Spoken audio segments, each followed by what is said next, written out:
I have a bad case of diarrhea. I have a bad case of diarrhea.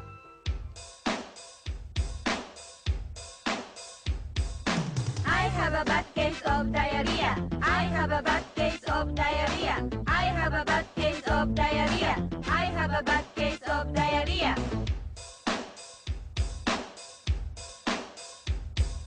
I have a bad case of 肩に手を乗せ I have クロスして A bad case お腹をさすって of diarrhea ジェスチャーゲームの要領です。感情を込めてやってみましょう。 I have a bad case of diarrhea. I have a bad case of diarrhea. I have a bad case of diarrhea. I have a bad case of diarrhea.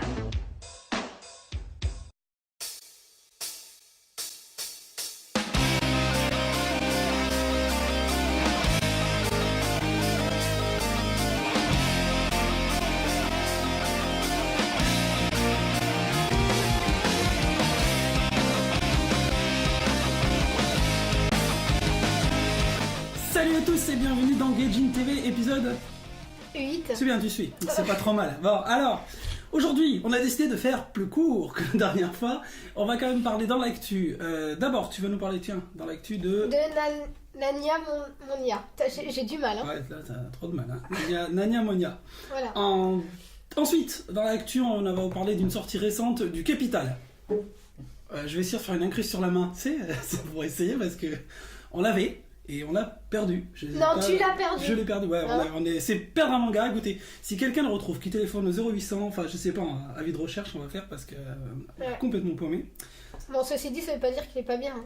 Ah non, Parce qu'ils vont c'est- peut-être penser que justement ça en valait pas la peine. Ah non, ça vaut vraiment le coup et puis ça soulève des débats, donc on en parlera. Ensuite, dans la rubrique Zoom, c'est toi. Bah, c'est moi, je présente mon année. Qui est un manga, enfin une BD manga dessinée par Jiro Taniguchi et scénarisée par Jean-David Morvan. Et oui. Voilà. On n'en dit pas plus. Non.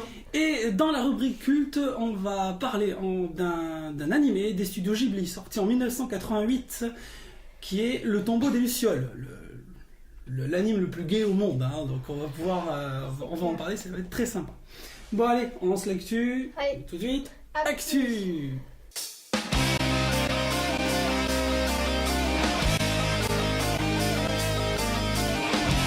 Bien, alors dans l'actu, on va commencer, en fait pas du tout par parler de manga, je voudrais juste faire un petit rappel sur One Piece. One Piece, je sais pas, il paraît que je suis fan, enfin je sais pas si les gens s'en rendent compte, enfin à force on va commencer à le savoir. One Piece, le tome 61 est sorti cette semaine, dans ces derniers jours au Japon. Pourquoi j'en parle? Parce qu'en fait il est en train de battre des records. Plus de 3 millions d'exemplaires publiés, destinés à la vente. Le tome 60 s'est vendu à 2 millions d'exemplaires. Je pense que ça ferait rêver des éditeurs français, des chiffres pareils. On approche tout doucement des 200 millions d'exemplaires vendus de One Piece. C'est-à-dire que c'est un record absolu. En comparaison, Dragon Ball a été vendu à 150 millions d'exemplaires. Et Tintin, qui est notre référence européenne, on va dire, a été vendu à 120 millions d'exemplaires dans le monde. C'est-à-dire que là, on est à 200 millions d'exemplaires et la série n'est pas finie. Donc ça, c'est vraiment un phénomène culte, donc je voulais quand même juste faire une petit rappel. Et juste pour dire aussi une dernière chose, c'est que le tome 61, en fait, je ferai un parallèle avec au montage. Le tome 61, en fait, si on regarde ça, c'est un copier-coller quasiment du tome 1. Sur le tome 1 de One Piece en France ou au Japon, vous pouvez observer en fait les personnages principaux. On va trouver Zoro, on va trouver Luffy, on va trouver également Nami. C'est les premiers personnages, ceux qui ont lancé la série. Et dans le tome 61, c'est la même image. L'idée est originale. C'est qu'en fait, c'est la même image, mais avec en plus tous ceux qui ont rejoint l'équipage. C'est-à-dire qu'on va retrouver Brook, on va retrouver, alors je vais poser, on va retrouver Brook, on va retrouver Franky, on va retrouver Chopper, voilà, on va retrouver Usopp. Tous les personnages qui sont arrivés en cours de route sont présents dans l'image du tome 61 et avec le même dessin. Et c'est un petit clin d'œil en fait de Eiichiro Oda aux fans pour leur dire voilà, maintenant c'est le nouveau départ, c'est la nouvelle aventure qui commence et en gros on est reparti pour 60 tomes. Donc One Piece devrait avoisiner les 120 tomes, ce qui est un délire total avec une série qui risque de durer autour de 20 ans. Autant dire que Eiichiro Oda, là il a 20 fait ans, c'est horrible. Hein. 20 ans de Franchement, sa vie. t'imagines, à 50 ans, tu vas continuer à lire ça, quoi. Ouais. Oh, Et mon j'assume complètement. Voilà, donc c'était juste le petit clin d'œil à One Piece. Longue vie à One Piece. Voilà. Bien, maintenant on passe à l'actu par contre. Vas-y, je t'écoute. Alors, Nania Monia, j'ai du mal avec le titre, je suis désolée, qui est édité chez Glénat. C'est un manga en fait qui est sorti récemment. C'est l'histoire en fait d'un petit garçon qui vient de perdre son grand-père, donc c'est Taro. Il vit dans une maison et du coup, vu que son grand-père est décédé, il vit tout seul. Et en face de cette maison se trouve un immense arbre très mystérieux. Et au pied de cet arbre, il y a plusieurs statues des Jizo qu'on voit beaucoup d'ailleurs au Japon en fait, qui symbolisent l'âme des enfants décédés. Ouais, on mettra une image d'ailleurs dans le montage. Ouais. Un Jizo. D'un Jizo. Et en fait, un soir, il voit une petite fille grimper à cet arbre. Et cette petite fille chute de l'arbre. Alors du coup, lui, il se précipite pour aller voir ce qui s'est passé, pour aller la secourir. Et il ne voit plus rien. Il voit que ses habits au pied de l'arbre. Ouais. Donc est-ce que je dis ou pas? Non, je m'arrête là. C'est mieux. Si, ben non, tu peux continuer quand même un petit peu. Voilà, la petite fille, en fait, elle est devenue miniature. Un peu comme Arietti. C'est pas du tout la même histoire. Et on sait pas pourquoi elle est devenue minuscule. Et par la suite, on comprend qu'en fait, les Jizo symbolisent chaque enfant qui sont disparus à cause de cet arbre. Qui a disparu près de cet arbre, en fait. Voilà. Donc il y a plein de petites statues et je sais pas s'il y a une statue d'elle. Pas encore parce que la disparition est récente, en fait. C'est récent, ouais. Et oui, c'est vrai que c'est... Alors on suppose que la mort du grand-père est peut-être liée à cet arbre, on sait pas. Oui, on sait pas. Alors c'est vrai que pour l'instant c'est super mystérieux. Ouais. Hein. Dans le tome 1, on est dans un côté très étrange mais super attrayant. Moi j'aime beaucoup. Qu'est-ce qui t'a plu toi le plus dans cette œuvre? Ou qu'est-ce qui t'a déplu? Parce que tu pourrais très bien... Alors moi ce qui m'a plu en fait c'est le côté un peu fantastique justement. C'est super original, le dessin est sympa. Ouais. Entre juste c'est pareil, c'est un dessin qui est pas... Moi je trouve que c'est pas vraiment classique. Non, c'est pas classique, hein, c'est... On va dire que c'est entre le manga classique et Jiro Taniguchi, tu vois. Entre les deux, quoi, en fait. Complètement d'accord, c'est proche entre Taniguchi et un peu un style caricatural exagéré. Non, c'est super mignon. Ouais, il y a le suspense qui se tient. C'est super sympa. Le tome 2 sortira le 2 mars. Ouais, donc c'est bientôt. Très bientôt. Voilà, c'est un manga qui a été écrit par Shizuka Iko. Et est-ce que c'est... t'as eu l'idée du nombre de volumes à peu près? Non, t'as pas fait gaffe. J'ai pas fait gaffe à ça. Non, mais en tout cas, c'est une série... moi, je trouve que c'est une série qui vaut vraiment le détour. Comme tu dis, l'intrigue, pour l'instant, n'est pas trop dévoilée. Donc, on sait pas ce qui va se passer. Moi, j'aime bien aussi le côté chronique d'un petit village, parce qu'il y a une grande galerie de personnages. On a tout un tas de personnages différents, beaucoup d'enfants, des adultes, etc., qui se côtoient. Et ça rappelle... on suppose que ça doit parler à beaucoup de Japonais, puisque c'est un petit peu la vie d'un petit village au Japon. Au-delà du côté fantastique. Voilà. Le seul petit problème que moi j'aime pas forcément voir régulièrement dans un livre ou dans une BD, c'est les flashbacks. C'est tout le temps, il y en a beaucoup. Alors, moi un flashback par tome c'est sympa, mais là il y en a toutes les 5 pages, quoi. Ouais. Donc, tu reviens en arrière sans arrêt. Il faut vraiment être super attentif en lisant ça. Oui, après, bon, moi ça me dérange pas spécialement, mais après il y a des gens, je sais que ça dérange plus. Moi Voilà. Bon. Mais sinon c'est très bien. Ok, très bien. Moi je pense qu'on va passer à la suite. Oui. Allez, on va parler d'un gros dossier. On va parler de Das Kapital, le capital de Karl Marx. C'est pas obligé de prendre l'accent. Hein. Je sais pas, ça me donne un côté... c'est un peu agressif en même temps quand tu dis le capital, c'est une langue un petit peu... Il y a les bergers allemands. Oui, en plus il y a un berger allemand dans la maison. Allez, écoute-le. Il est pas on malade. se calme Non mais il est pas malade. Hein. Jean-Bernard, on se calme, voilà. Oui, j'ai appelé mon chien Jean-Bernard. J'ai décidé que ça s'appellerait comme ça. Bon, donc, le capital, pour revenir aux choses très sérieuses, donc désolé, hein, on l'a pas, mais bon, on l'a lu et on l'avait. Alors, le capital, tout le monde connaît l'œuvre, enfin au moins la connaît, elle l'a pas forcément lu, de toute façon c'est complètement indigeste, hein, c'est une œuvre très très lourde, donc c'est l'œuvre de Karl Marx et de Friedrich Engels. Là, au Japon, en fait, le Capital est sorti en 2008 chez une petite maison d'édition, pas forcément super connue, qui s'appelle East Press. Et en faisant des recherches sur cette maison d'édition, c'est une maison d'édition qui s'est spécialisée dans la publication de ce genre d'œuvres. Et leur but, en fait, c'est de faire connaître des grandes œuvres de la littérature occidentale, comme donc ils ont traduit le Capital, mais ils ont aussi traduit Mein Kampf, par exemple, en bande dessinée. Ils ont fait Mein Kampf en bande dessinée, jamais adapté, hein. jamais adapté Mein Kampf, t'imagines? En France, ça passerait mal. Et donc le directeur dit qu'en fait, c'est Yusuke Maro, dit que le but c'est de faire découvrir aux Japonais des éléments de la culture occidentale. Voilà. Alors nous en France, on a retrouvé donc la traduction de cette œuvre. L'originalité, et pourquoi faut en parler, c'est qu'en fait, le Capital c'est une œuvre purement théorique. Ça explique le mécanisme du capitalisme, les mécanismes économiques, ça parle aussi de l'essor du syndicalisme, du socialisme, enfin bon c'est une œuvre qui est assez complexe. Et là ils ont décidé en fait de le faire sous forme d'une BD et en racontant une histoire. Ce qui fait que du coup c'est beaucoup plus lisible pour tout le monde de prendre un exemple et de le développer en expliquant ce qu'est le capital. Alors là l'exemple c'est en fait l'histoire de Robin, un jeune fromager. Et ce jeune fromager en fait va tout simplement être contacté par un banquier qui s'appelle Daniel, et ce banquier va lui proposer de l'argent, va lui dire je vais investir sur ton projet mais on va transformer ta petite fromagerie artisanale en une fromagerie industrielle. Et donc lui il va se lancer dans le projet pour des raisons personnelles et finalement va être confronté à la réalité du capital, à la réalité du capitalisme au 19e siècle. Tout ça se passe en fait en pleine révolution industrielle, donc c'est un exemple, le 19e siècle, c'est un exemple qui est bien trouvé, qui est pertinent. Voilà. Avant que je dise un peu plus, toi, t'en as pensé quoi de cette œuvre? Parce que moi je vais donner Alors, le gros point négatif, je vais commencer par ça, c'est le dessin. Oh là là, c'est encore pire que Perfect Blue. Hein. Ou alors on va dire c'est dans le même style que Perfect Blue. C'est super mal dessiné, par contre l'histoire, il n'y a rien à dire. Mais bon, en même temps, c'est pas des mangas qui sont destinés enfin, comment dire, oui, c'est pas... Au niveau du dessin, c'est pas la priorité, donc c'est plus au niveau de l'histoire, donc c'est pas... D'ailleurs, tu fais bien de le dire, parce que le dessin, en fait, c'est un collectif de dessinateurs japonais. C'est pas un auteur hyper connu, c'est plusieurs dessinateurs qui n'ont même pas signé l'œuvre. En fait, on sait pas qui c'est. Voilà, mais c'est pourri, hein. Ouais. Je tiens à le dire, c'est pourri. Oui, le dessin est pas top. top. Mais je comprends pas, t'as pas d'image là, tu peux pas me montrer le manga. Si, on va le montrer là. Voilà, ça y est, il est en train de se monter à l'écran. Vous voyez que le dessin est pourri. Hein. Voilà, donc de toute façon, c'est sûr que c'est pas le point fort. Alors moi, ce que je trouve par contre intéressant à dire, avant que je...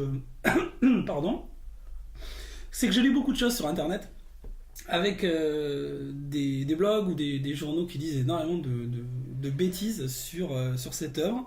Il y en a qui ont tout de suite dit que c'était une œuvre, que c'était une œuvre de propagande. Alors je pense pas, c'est une œuvre didactique avant tout. Le but c'est d'essayer d'expliquer ce qu'est le capital. Même Marx, lorsqu'il a écrit, il avait pas pour but, il pensait pas qu'il y aurait des dérives totalitaires et que des régimes comme le régime stalinien récupéreraient sa doctrine. Je pense pas qu'il y ait pensé à ça. Le problème c'est que on assimile beaucoup trop Marx au communisme des dictatures, et je pense que chez certains journalistes c'est un petit peu resté dans leur tête. Et il faudrait qu'ils se documentent un petit peu plus. Je ne les citerai pas parce que j'ai pas mal de journaux qui ont dit d'énormes bêtises. Avant de balancer des informations sur le capital et de critiquer, il faudrait d'abord réfléchir et prendre peut-être quelques cours d'histoire économique, ça leur ferait du bien. Voilà, bon, ça c'est juste le petit coup de gueule. En plus, c'est préfacé par... Oui, alors en plus, le fait que ce soit préfacé par Besancenot, je comprends que ça les a non, peut-être... je comprends pas, moi, je suis désolée. Disons que la préface, ils ont un petit peu... Ils se disent, oui, ça y est, c'est le nouveau parti anticapitaliste qui récupère l'œuvre de Marx. Bon, voilà. Ça reste quand même pourtant intéressant. Voilà. Non, ceci dit, c'est très très bien raconté. C'est très très bien raconté. Disons que moi, ce que j'ai aimé, c'est que ça mâche pas les mots, c'est clair, il n'y a aucun tabou, c'est brut de décoffrage. On voit vraiment, on comprend mieux ce système et justement pour des ados qui sont au lycée, au collège et qui font de la science politique ou qui travaillent, qui font des études dans la sociologie ou dans la politique, c'est vachement sympa de lire ça parce qu'on comprend vachement mieux. Moi je me rappelle au lycée quand j'ai fait le capitalisme. Tu n'as rien compris. Non, si j'ai compris, mais c'était si tu veux c'est moins imagé quoi. Enfin c'est pas des cours imagés, donc là tu comprends mieux vraiment avec une histoire, avec un exemple. C'est une réelle volonté pédagogique et je pense que c'est accessible à des collégiens. Donc même je le conseillerais à partir de 12-13 ans. Hein. Et c'est clair pour des gens qui ont 12-13 ans, ça me 13 paraît... ans 13 ans, oh si. Tout. À 13 ans tu peux arriver à être... Troisième, moi j'avais 15 ans. Bon, on va débattre sur l'âge. Non mais c'est vrai qu'il y a... Non, c'est un peu compliqué. À partir de l'adolescence, tu peux arriver à comprendre ça, je pense. C'est pas non plus trop compliqué. Ouais, vers 15 ans, tu peux comprendre, l'abus, tu peux comprendre l'influence, tu peux comprendre aussi, parce que c'est quand même quelqu'un qui se fait manipuler, qui se fait embobiner, et puis qui va se faire avoir, à mon avis, comme... Oui, il va se faire avoir, en supposant. Ça va être dramatique, hein. Ça décrit tous les méfaits du capital avec les... Je vais pas dire que c'est bien, mais c'est ça c'est vraiment le réalisme pur, quoi. Ouais. On cache pas à empêcher à ne pas dire certaines vérités. Tout est dit et tout est très bien dit. Donc, Tout est bien expliqué en tout cas, Ouais. ça c'est sûr. Bien. voilà. Bon, on a fini pour l'actu. Hein. C'est bon, ok. Allez, ben on va passer à la deuxième rubrique. On passe à la rubrique Zoom.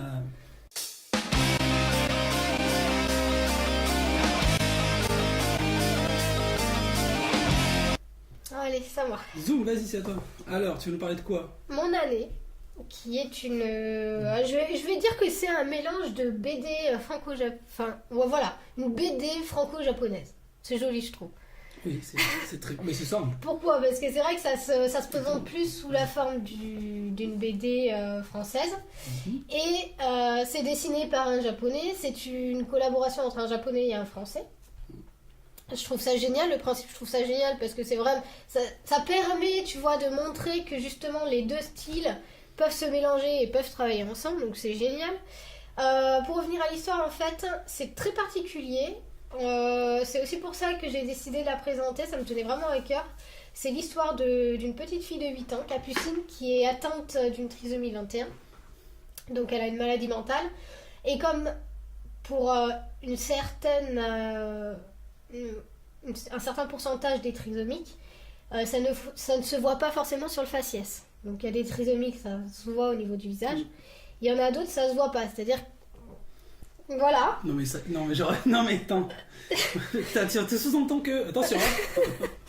Non, je vais pas aller jusque-là. Non, Ah, voilà. d'accord. Donc, c'est pour montrer que un handicap, c'est pas forcément, enfin, ça se voit pas forcément à l'œil nu. Donc, c'est pour montrer aussi la vie d'une petite fille qui est scolarisée dans un milieu traditionnel, dans une école municipale normale, qui est atteinte de cet handicap. Et justement, ses parents font tout pour qu'elle soit mélangée à d'autres enfants, pour éviter qu'il n'y ait pas de discrimination, pour éviter qu'elle ne se sente pas rejetée. Donc c'est pour ça qu'ils l'ont mis dans une école qui est certes pas adaptée pour sa pathologie, mais qui permet d'être mélangée à d'autres. Voilà, d'être mieux intégrée avec les autres enfants. Et petit à petit, en fait, le système scolaire va essayer de la chasser vers la sortie. Et donc les parents, ils sont entre guillemets victimes de ça, quoi. Enfin, de ce système qui ne permet pas encore aujourd'hui, d'accueillir des enfants un peu avec des problèmes mentaux dans une école normale, quoi. Donc la petite fille, alors, le dessin, en fait, c'est comme tu disais, c'est un peu le dessin, les images que peut voir. Ouais, l'idée géniale, elle est là. Que peut voir une enfant trisomique. T'as sélectionné une image comme celle-là, d'ailleurs? Ouais. Non, j'ai pris au hasard, mais toutes les images, de toute façon, ouais. c'est un peu ce qui se passe un peu dans la tête d'un enfant trisomique ou d'un enfant atteint de maladie mentale. Et en fait, voilà, cette petite fille, elle est confrontée à toutes sortes de problèmes qu'elle ne connaissait pas avant, c'est-à-dire ses parents qui mentalement ne tiennent plus le coup parce que c'est hyper difficile, une directrice d'école qui petit à petit va la chasser du système traditionnel, et et puis donc on comprend mieux comment sont pris en charge ces malades mentaux. Elle va souvent chez la psychomotricienne, donc c'est vraiment, disons que Jean-David Morvan s'est vachement documenté sur cette maladie. Et donc du coup, c'est vachement détaillé quand même. Hein. Enfin, c'est l'histoire, voilà, d'une petite fille, son quotidien d'une petite fille trisomique. Et tout au long de l'histoire, en fait, elle va être confrontée à des problèmes. Et comment une petite fille trisomique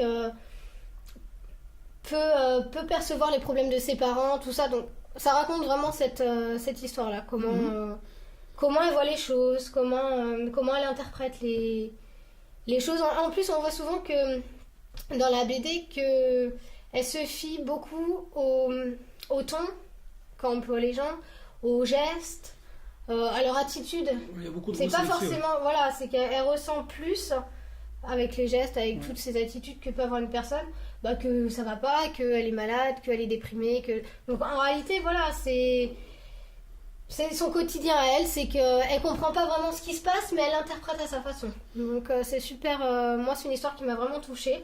Oui. Et c'est mignon comme tout. C'est super mignon comme tout, c'est bien dessiné, c'est fidèle à Taniguchi. C'est dessiné par Taniguchi, comme tu dis, Voilà. scénarisé par Jean-David Morvan. Série en combien de volumes donc? En 4, parce qu'en fait là, le principe c'est un volume par saison, donc là c'est printemps. Donc après ce sera été, je pense. Oh, oui, je pense. Peut-être hiver. Ouais, non, après l'idée, moi, c'est un truc qui m'a vachement plu dans ce manga, oui, cette BD aussi, hein, enfin voilà, c'est que par exemple, dès qu'elle a certaines visions de la tristesse ou de la joie ou certaines choses, en fait, le dessin est modifié. Et la bande dessinée permet ça. Un roman, par exemple, traditionnel ne le permettrait pas. C'est que dès qu'il y a une impression particulière, ils ont modifié le trait. Enfin, Taniguchi a modifié son trait pour montrer comment elle voyait la réalité déformée. Voilà, l'idée c'est une réalité un petit peu déformée. En plus, ce qui est bien, c'est qu'on voit la progression, parce que du coup, vu qu'elle est confrontée à plusieurs problèmes et que ses parents lui cachent un maximum tous ces soucis-là, et elle n'est pas... Elle n'est pas dupe, hein, elle se rend compte qu'il y a beaucoup de choses qui ne va pas autour d'elle. Et bien, il y a une progression, elle progresse en fait. Parce qu'elle se rend compte que elle a un ami imaginaire, elle a un petit chien qui est aussi son ami, donc elle se rend compte réellement que son vrai ami, c'est vraiment quelqu'un qui est vivant et pas quelqu'un qu'elle peut imaginer dans sa tête, quoi. Oui, donc elle progresse. Elle progresse, voilà. Moi, j'ai trouvé cette histoire vraiment touchante. En plus, voilà, comme je disais, c'est super bien aujourd'hui qu'on utilise le support du manga ou de la BD pour pouvoir faire connaître aux gens le handicap, surtout le handicap, un peu la trisomie mosaïque, qui consiste à qu'en fait, tous les chromosomes ne sont pas atteints de la trisomie 20... Enfin, tous les gènes ne sont pas atteints de la trisomie 21. Donc du coup, c'est pour ça que ça apparaît pas forcément sur le faciès. Donc ça peut être quelqu'un comme toi, comme moi, et les gens dans la rue, ils vont se dire « Ah, mais qu'est-ce qu'elle a? T'as vu son comportement ?» Alors que c'est quelqu'un qui est trisomique ou quelqu'un qui a un problème donc ça parle d'une forme, mental. ce que tu veux dire, c'est que ça parle d'une forme de trisomie qui n'est pas forcément super connue, et c'est bien de le faire. Non, c'est pas super connu, oui, voilà. Oui, c'est une très bonne idée. Voilà. Donc... Tu veux le dire? Vas-y. Oui, je vais le dire. Vas-y. Je commence, nous avons rencontré Jean-David Morvan à la BD d'Angoulême. Et oui, très sympathique. Voilà, que j'ai interviewé, bien sûr. Donc l'interview, vous pouvez la voir tout de suite. Ouais, alors, on va la regarder, oui. Et à la suite de ça, bien sûr, ce volume qui m'a été offert par les éditions d'Argo, je vous l'offre. Donc, comme pour le premier manga qui était, je le citerai pas parce que je l'ai pas aimé. School of the Dead. Voilà. Il suffit de laisser un petit commentaire sur l'article que je vais faire exprès d'ailleurs pour ce jeu concours, et puis ce sera le même principe par tirage au sort au prochain numéro. Et tu as oublié de dire qu'en plus, c'était une surprise. Faut le dire. C'est un exemplaire dédicacé. Voilà. L'exemplaire à gagner est dédicacé. Ça, c'est un beau cadeau, quoi, par Jean-David Morvan lui-même. Donc voilà, pour les auditeurs de Gaijin TV, c'est sympa. Donc on fera un article spécial. Bon allez, on va regarder tout de suite l'interview. Ouais. Alors bonjour Jean-David Morvan, merci de répondre à ces quelques questions pour Gaijin TV. Tu as collaboré avec Taniguchi pour Mon Année. Comment s'est passée la rencontre? Elle s'est déroulée dans un bar à Tokyo. Puis dans un restaurant ensuite. On avait rendez-vous pour boire un coup, puis pour dîner avec les éditions d'Argo en 2002. Et on a parlé de bande dessinée, de plein de choses, de la manière de faire, de la différence entre la France et le Japon, sachant que lui connaît assez bien la bande dessinée française depuis longtemps. Et en fait, au cours de la conversation, il a évoqué l'idée d'en faire une de bande dessinée qui se passait spécifiquement en France. Et l'histoire d'une famille française. Et moi, finalement, ma problématique dans cette histoire-là était de me dire comment raconter à des Français qui connaissent parfaitement la France une bande dessinée sur une famille française qui, a priori, n'a rien d'extraordinaire. Et donc je me suis décidé à décaler un peu le regard de la bande dessinée en travaillant sur l'histoire d'une petite fille trisomique. En fait, en racontant sa vie et la manière dont elle voit les choses, c'est-à-dire à la différence d'un reportage dans une bande dessinée qui est une fiction, on peut rentrer dans sa tête, voir ses pensées, etc. Donc là on les a fait passer par un graphisme légèrement différent. Et voilà, c'était ça tout le challenge de la bande dessinée, c'était pour lui de faire une vraie bande dessinée dans le sens français et en couleur. Et pour moi raconter une histoire française qui est quelque chose qui a priori je n'avais jamais fait. C'est vrai qu'aujourd'hui, traiter du handicap dans la bande dessinée, ça se fait rare. Les sources, en fait, sur quoi tu t'es reposé pour raconter aussi précisément cet handicap, l'expliquer aux enfants et aux adultes qui ne connaissent pas la trisomie 21, sur quoi tu t'es basé? En fait, déjà, je me suis basé. L'idée est venue du fait qu'une des personnes qui était avec nous de chez Dargaud a une fille qui n'est donc pas trisomique, mais qui est handicapée mentale. Et donc, c'est comme ça qu'est née finalement l'idée en discutant avec lui. Donc, il a toutes sortes d'informations sur ça. Ensuite, je me suis renseigné sur Internet. J'ai rencontré des gens. On est allé visiter des centres spécialisés. Quand Taniguchi était venu faire du repérage, on a visité un centre et tout ça. Donc on a essayé de faire la chose la plus crédible possible, sachant que c'est une bande dessinée, donc on n'est pas là pour faire une thèse sur le handicap. On a juste besoin de faire des choses crédibles qui font sortir aux gens une sorte de réalité qui va leur permettre d'être touchés par l'histoire. Mais on n'est pas là non plus pour faire effectivement un reportage comme on disait, on fait vraiment une fiction et c'est ça qui est intéressant, ça nous permet de dépasser un propos de reportage à la télé. Cette histoire en fait elle est divisée en 4 tomes. Pour quand est prévue la suite ? En fait, moi j'ai écrit le tome précédent il y a 1 an et demi. Maintenant, lui, il est en train de se dégager de son planning de ce qu'il a à faire au Japon, parce qu'il a beaucoup de boulot au Japon. Et je pense que dans le courant de cette année, à mon avis, dans les 6 premiers mois de l'année, il va dessiner le tome 2. Et ensuite, il sortira, je pense, vers la fin de cette année. En fait, aujourd'hui, on rencontre, il y a une sorte de rivalité en fait entre les fans de BD franco-belges et ceux qui lisent le manga. Certaines personnes qui lisent la BD française pensent que justement le manga c'est en fait une sorte de mode qui va petit à petit s'estomper au profit de la BD française. Donc en gros pour eux c'est qu'une vague de mode qui va pas durer. T'en penses quoi? Est-ce que tu penses vraiment que le manga peut persister en France ou est-ce que tu penses qu'effectivement c'est juste générationnel et que petit à petit ça va s'estomper? Je pense que les tenants de la culture qui lisaient des livres et pas de bande dessinée pensaient que la bande dessinée n'était qu'un phénomène et que ça allait s'estomper avec le temps. Donc c'est à peu près la même chose pour le manga, pour les comics américains. C'est quelque chose qui existe dans un pays de toute façon, donc ça va pas s'estomper. Même si c'est la crise, ça continuera à exister. Moi maintenant, mon objectif aujourd'hui, c'est de dépasser la BD, le manga et les comics et faire un format international qui nous permette de travailler avec des Japonais sur des formats français qui ne seront pas ce format-là, mais des bouquins plus petits, comme j'ai fait Le Petit Monde par exemple chez Dargaud ou d'autres choses qu'on a fait chez Dargaud et qui a été ensuite traduit au Japon par Shueisha. Donc en fait, l'idée c'est de trouver un nouveau format mondial. En tout cas pour moi. Mais pour moi tout est de la bande dessinée. C'est-à-dire que même le manga c'est de la bande dessinée puisque c'est le nom. Manga veut dire bande dessinée en japonais. Pour les japonais ça c'est du manga d'une certaine manière. Donc c'est un nom générique. Donc oui je pense que tout va continuer. Il y aura des gens au Japon qui auront envie de continuer à faire du manga. Il y aura des gens en France qui auront envie de continuer à faire de la BD. Et puis il y aura des gens qui auront envie d'essayer de trouver quelque chose qui puisse parler à tout le monde. C'est plutôt mon cas. Mais tout est intéressant. Moi je laisse les gens faire ce qu'ils veulent. Je voudrais juste qu'ils me laissent faire ce que je veux. Est-ce que l'objectif aussi d'une collaboration avec Taniguchi, est-ce que c'est aussi pour montrer aux Français que justement les deux styles peuvent se mélanger et qu'on peut faire de très belles œuvres en combinant le manga et la BD française ? Oui, je prends chaque album, on va dire, comme un challenge parce qu'il y a une histoire à raconter, etc. Mais pour moi, dans les auteurs avec qui je travaille, je ne les ressens pas comme étrangers. On ne parle pas la même langue, mais je peux travailler avec des Espagnols, des Chinois, des Japonais. Pour moi, c'est tout pareil. J'ai aucune différence avec eux. Donc c'est juste le plaisir de faire des livres ensemble et de trouver un format qui corresponde à l'histoire qu'on est en train de raconter, qui m'intéresse. Après, effectivement, le fait de travailler avec Taniguchi, qui n'est d'ailleurs pas très connu au Japon, peut nous permettre, qui est plus connu en France qu'au Japon d'une certaine manière, peut nous permettre aussi, malgré tout, comme il est connu plus par les auteurs que par le public, de faire venir des auteurs japonais chez nous pour faire des œuvres comme ça, choses qu'ils n'ont pas l'opportunité de faire au Japon. Parce que le Japon est quand même, avec le manga, quelque chose de très compliqué à faire. Donc très, très structuré, etc. Donc voilà, aujourd'hui, on leur offre une nouvelle alternative dans la création, et on va voir ceux qui vont en profiter et ceux qui n'en profiteront pas. Et pour terminer, est-ce que tu as un manga qui te tient à cœur? Est-ce que tu as justement un culte à nous dire? Ça va être un peu intéressé, mais après tout, si je l'ai publié, c'est que je l'aimais bien. On vient de sortir chez Ankama un manga que j'ai choisi qui s'appelle Soil de Kaneko, qui est un manga qui est quelque part entre Charles Burns, qui est un auteur américain, et les films de David Lynch, quelque chose d'assez sombre qui fait relativement trembler, sans que ce soit quelque chose d'horreur. C'est quelque chose d'assez froid, un peu surréaliste et assez horrible. Et Soil, ouais, ça me paraît être le manga le plus intéressant de ce début d'année. Je vous conseille de le regarder.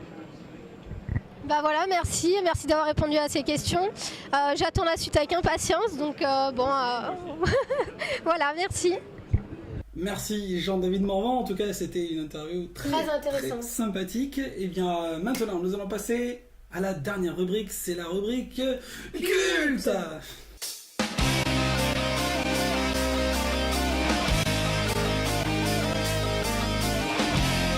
Le culte, le retour, je suis heureux. Enfin, la rubrique culte revient. Et là, je vais vous parler d'une œuvre, sortie donc, je l'ai dit au tout début du podcast, sortie en 1988, une œuvre des studios Ghibli. C'est vrai que tout le monde dit studio Ghibli, tout le monde pense à Hayao Miyazaki, tout le monde pense à ça. J'avais un an. T'avais un an? Ah non. Ah non, t'avais un an. Ah, t'étais jeune.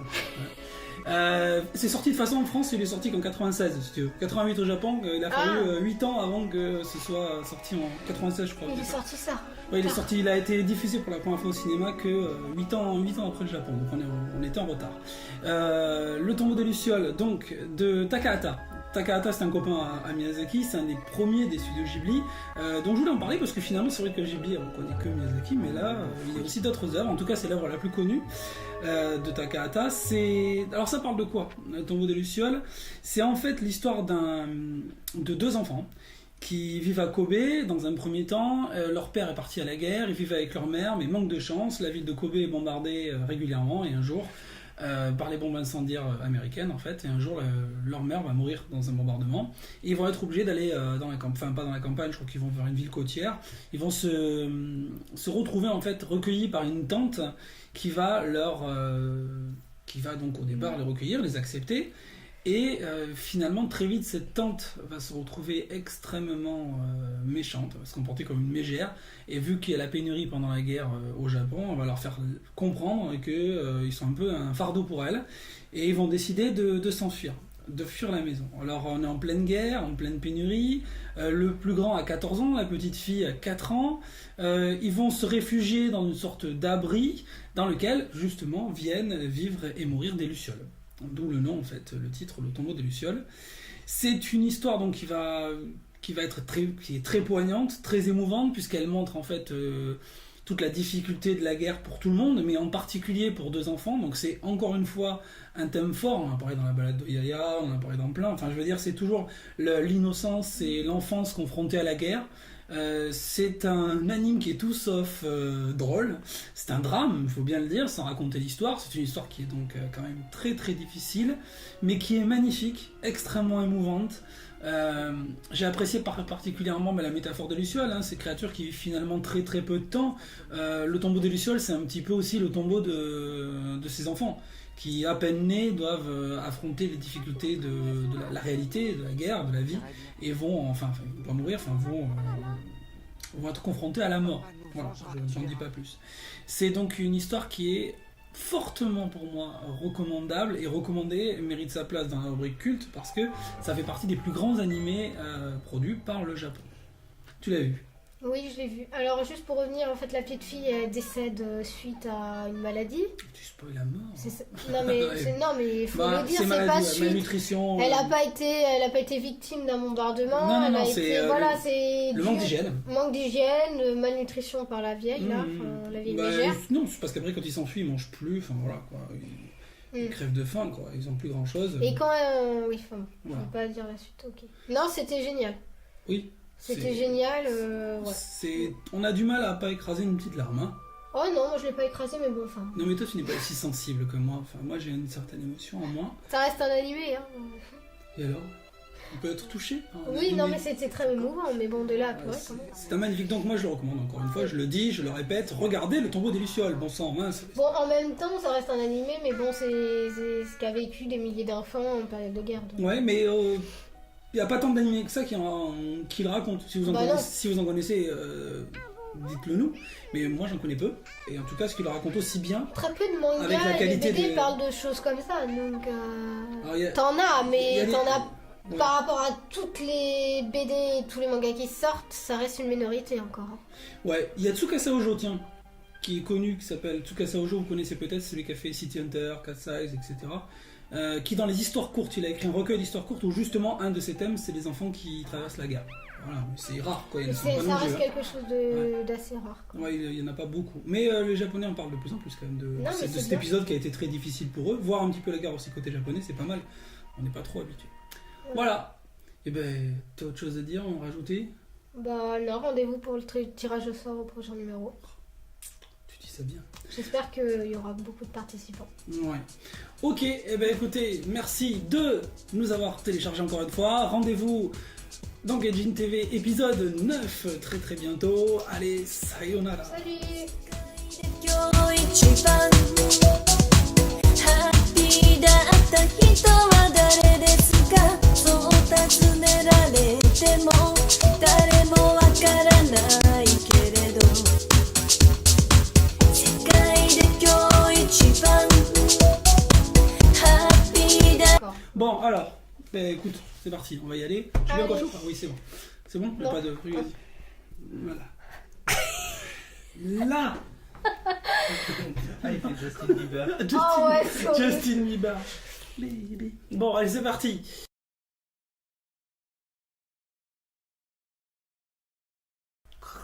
Je sais même pas à quoi ça ressemble une luciole. C'est une petite bête avec le cul qui est vert, qui s'allume en vert la nuit. Mais il y en a ici. Et qui vole. C'est les femelles qui volent, je crois, et les mâles qui sont au sol et qui peuvent. C'est les vers luisants en fait. Oui, ça vit pas très longtemps. Ah, c'est les vers luisants, les mâles, mais ça existe Oui, mais ils volent plus, ils volent ceux-là, je crois. Non, non, Les les lucioles, lucioles volent. volent. Je crois que c'est en fait les femelles volent Voilà. et les mâles, eux, ne peuvent pas voler. Donc, du coup, ils font de la lumière au sol Pour attirer la femelle. La femelle. Hmm. Mais je crois que c'est un truc comme ça, mais je suis pas certain. J'en ai jamais vu. Mais moi, ouais, j'habitais à la campagne. Bah, des vers luisants aussi, hein. Moi j'en ai aussi. déjà eu pas mal. Mais des vers luisants aussi, mais ça existe plus. Avant, chez Ah moi, bon, j'en ça a avais un disparu. tout. Ça à Tchernobyl, il y Mais en a non, pas mal. mais chez mes parents, il y en avait tous les étés. Mais aussi, il y en a Et plus. là, il y en a plus. Il y en a plus, il y en a de plus. moins en moins. Oui, c'est vrai. Bon, Enfin, on va pas débattre sur les vers luisants. Hein. À Tchernobyl, il y en a pas mal, il paraît. Des vers luisants. Mais c'est les gens qui sont luisants. Ah, c'est les gens qui brillent en fait. La nuit, quand ils peuvent pas dormir la nuit d'ailleurs. Quand ils éteignent la lumière, Hmm. dans le lit brille. Donc, hop. C'est bête, faut s'obliger Ah, de se radioactivité. dormir sous la couette en Voilà. fait. S'obliger de se cacher. Bon, tu es catastrophé. Bon, ok, on va reprendre. Donc,